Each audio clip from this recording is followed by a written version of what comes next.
啊，喂，點啊？其實我咧媽咪之前打過嚟㗎。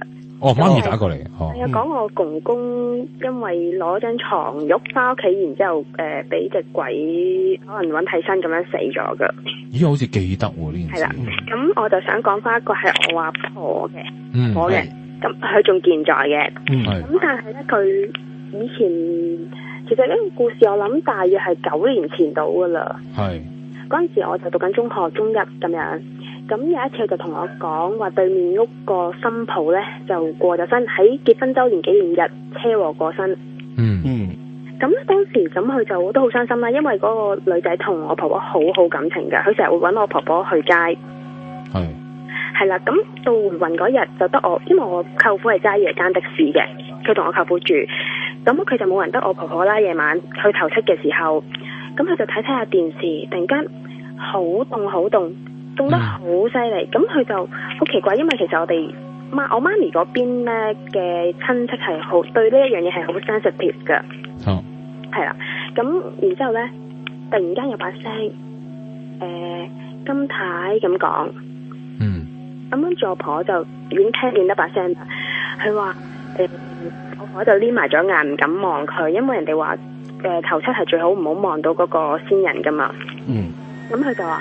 你做乜？我婆婆就問佢，你做乜唔翻屋企啊？即係喺屋企對面，跟住佢就話，我奶奶咧冇將到啲地主揾紅封咗啊，冇到啊，我翻唔到屋企啊，屋企同埋我感覺到屋企一個人都冇噶。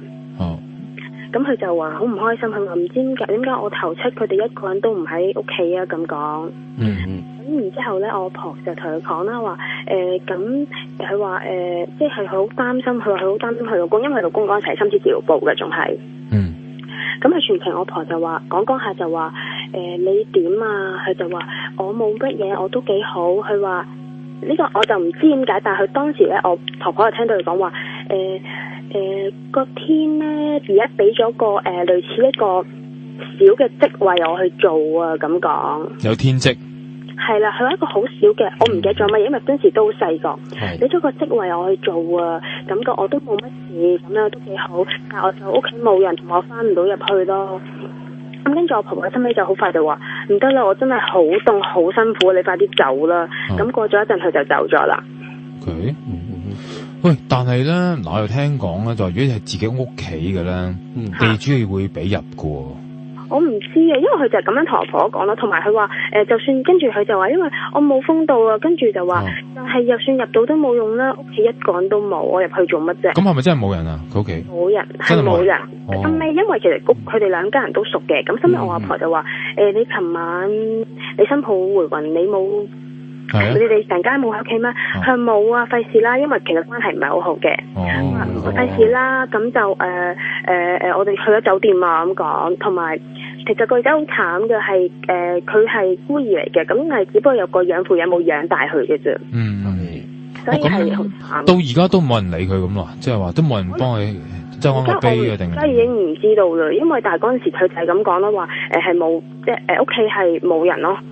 係，所以就翻嚟係啦，翻嚟就去咗隔離嗰度啦，咁就變咗。因為佢哋感情好好嘅，係會成日約埋一齊去街啊咁樣噶。